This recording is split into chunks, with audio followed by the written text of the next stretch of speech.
행복한 삶을 산다는 것은 곧 자신의 삶의 질을 높이는 아름다운 행위이다. 그래서 각자의 삶의 질을 높일수록 우리 사회는 밝고 건강한 사회가 되고 그 안에서 살아가는 사람들 또한 밝고 건강한 행복 속에서 살아가게 된다. 인생을 여러 번 살 수 있다면 이렇게도 저렇게도 자신이 원하는 대로 살 수 있을 텐데 안타깝게도 인간은 누구나 단 한 번만의 인생을 살 수밖에 없다. 이는 인간은 무한한 존재가 아니라 유한성을 지닌 존재라는 것을 의미한다. 적게 가지고도 멋지게 살 수 있어야 한다. 법정.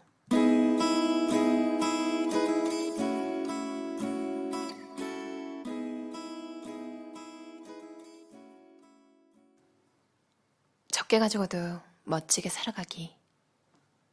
대개의 사람들은 돈이 많아야 행복하고 멋지게 살 수 있다고 말한다. 돈이 있어야 사고 싶은 것도 사고 여행도 즐길 수 있고 맛있는 것도 먹을 수 있고 모양나게 살 수 있다고 생각한다. 그리고 그렇게 살기 위해 돈을 버는 일에 목숨을 건다.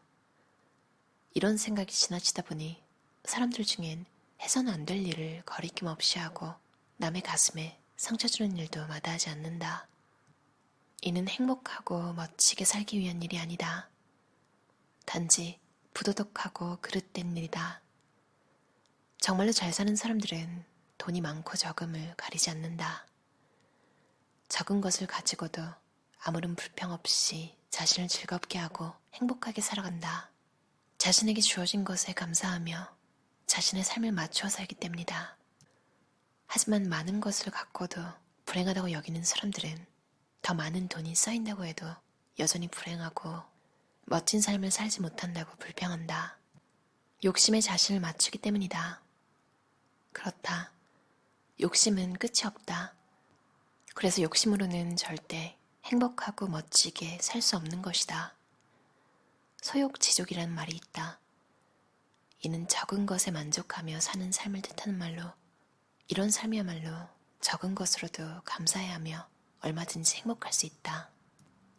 텅 비어있기 때문에 가득 찼을 때보다 오히려 더 충만하다.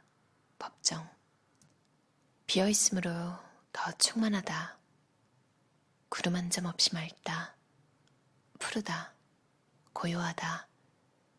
텅 비어서 더 장엄하고 아름다운 하늘.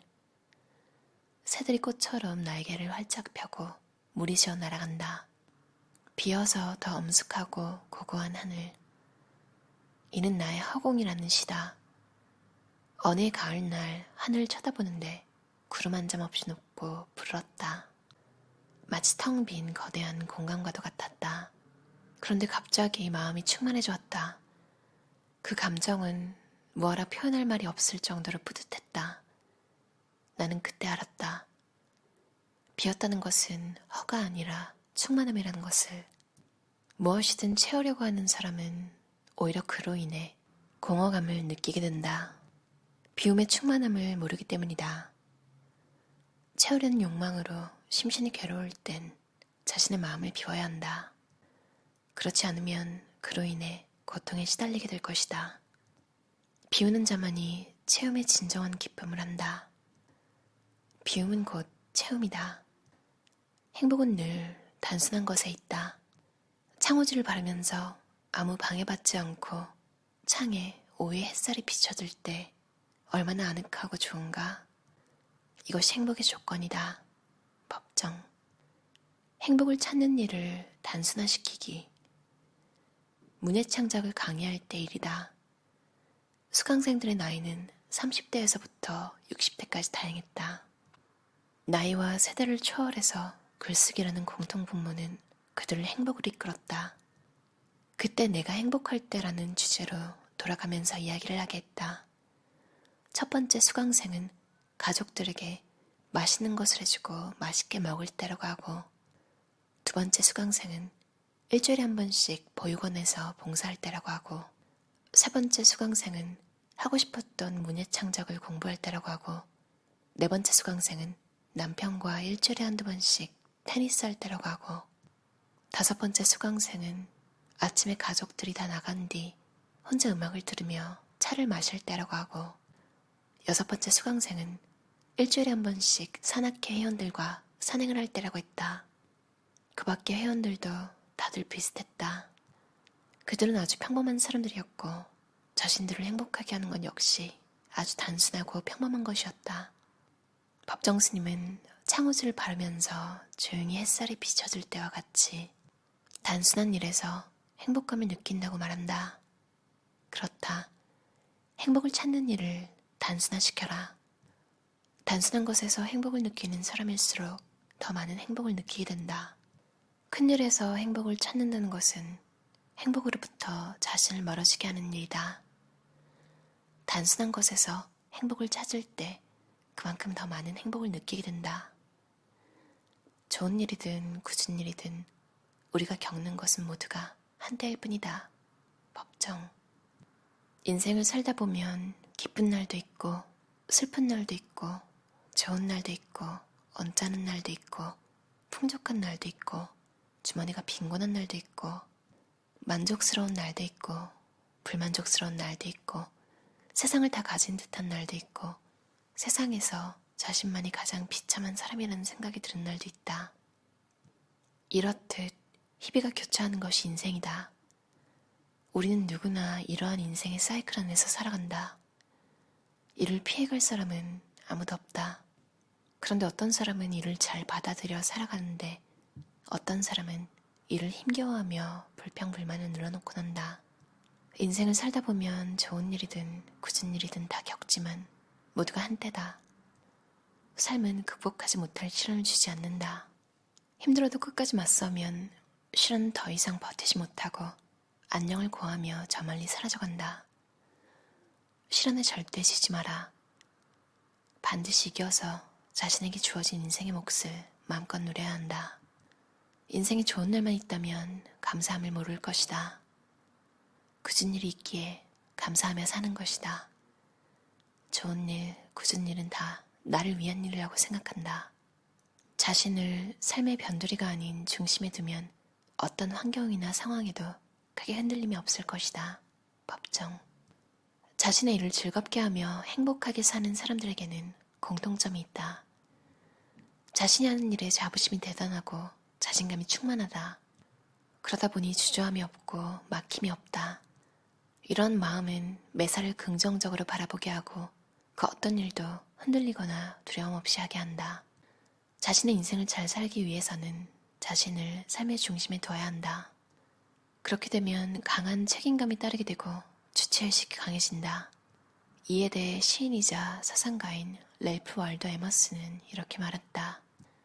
무엇이든 성취할 수 있다는 자신감, 이런 열의 없이 위대한 일이 성취된 예는 없다. 이 세상에 영원한 것이 어디 있는가? 변하거나 죽지 않고 언제까지고 한결같이 존재하는 것이 무엇인가? 아무것도 없다. 법정.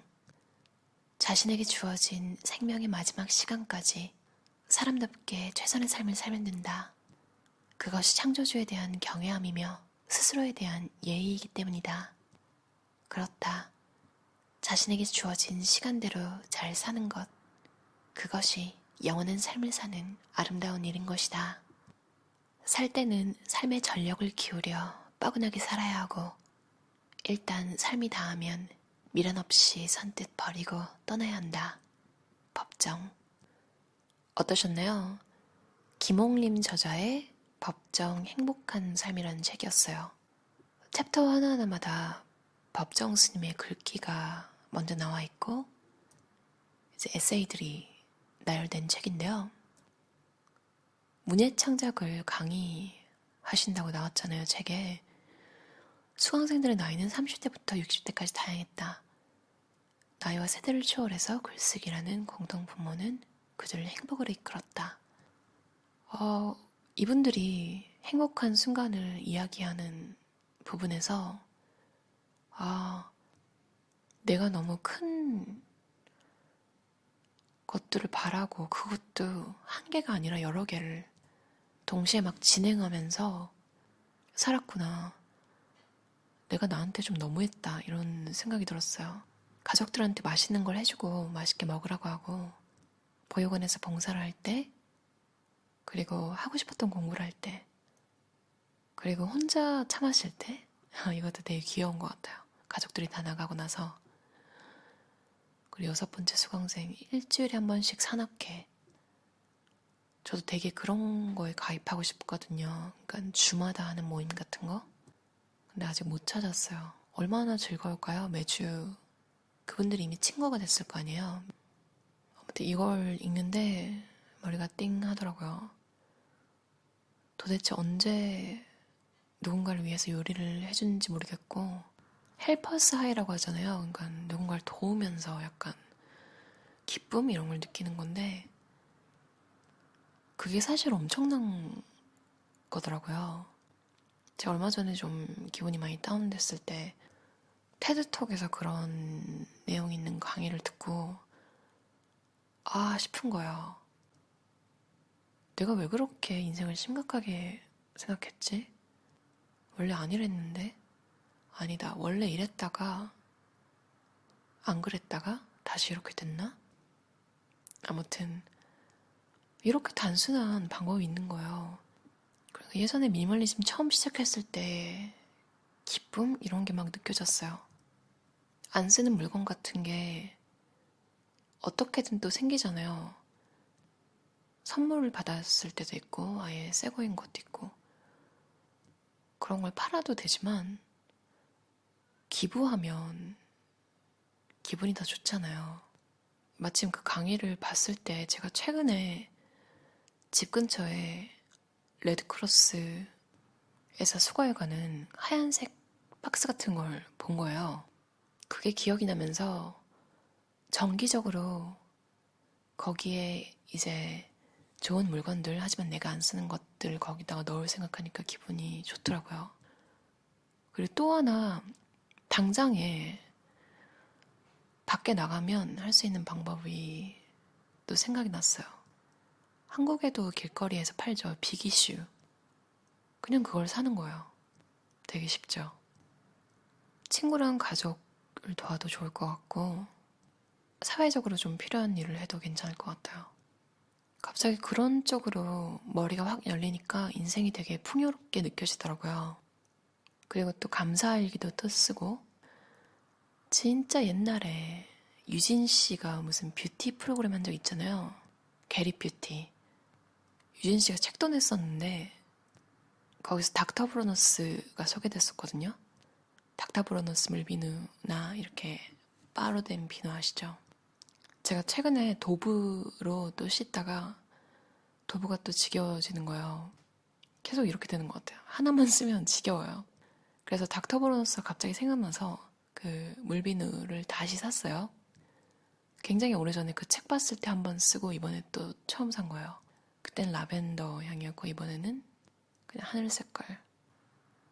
근데 이걸로 머리는 못 감겠더라고요. 제가 지금 한 3일째 그걸로 시도를 하고 있는데 머리를 분명히 감았는데도 머리를 말릴 때부터 이미 머리를 안 감은 사람 같은 느낌이 드는 거예요. 그리고 머리를 말리는 도중에 어떤 느낌이 들냐면 내일 밖에 나가는 게 너무너무 창피하다. 근데 웃긴 게 자고 일어나면 어느 정도 괜찮거든요. 근데 머리에 이렇게 또 생각을 한다는 자체가 너무 싫은 거예요. 이번에 시도해봤으니까 됐다. 이거는 근데 세수할 때 굉장히 좋아요. 뽀득뽀득 씻기고 이거는 몸이랑 얼굴에 쓰고 다시 제가 좋아하는 러쉬의 샴푸바가 있거든요. 도브랑 가성비가 너무 차이 나서 번갈아 가면서 쓰는 편인데 오늘 그 머리 상태를 너무 견딜 수가 없어서 러쉬를 지나가다가 들러서 샀죠. 근데 하필 또 그 스태프가 너무너무 강남역 러쉬 스태프 스타일인 거예요. 호주 러쉬를 몇 번 갔을 때 그냥 그렇게 오바해서 친절하고 이런 경우가 그렇게 많진 않았거든요. 근데 이분은 찐으로 러쉬 피가 흐르는 사람이다. 별로 호주에서 그렇게 환영받는 일이 없어서 그런지 저는 너무 좋더라고요. 그래서 운 좋게 그분한테 엄청나게 케어를 받으면서 샵을 나왔죠. 기분이 너무 좋더라고요. 그것도 감사일기에 적고 드디어 오늘 밤에 머리 감을 때는 그 고통을 안 느껴도 될 것 같아요. 그리고 그것도 감사하더라고요. 내가 좋아하는 제품을 내가 정확히 알고 있다는 것. 이따가 머리 감을 생각하니까 신나요. 처음에는 향도 되게 진하게 나잖아요. 며칠 안 가서 좀 연해지지만 법정 행복한 삶. 무엇이든 성취할 수 있다는 자신감을 가지면서도 역설적이게도 욕심은 없이 참 그 밸런스를 맞춰가는 게 인생인 것 같아요. 매일매일. 그럼 오늘도 들어주셔서 감사합니다. 편안한 밤 보내세요.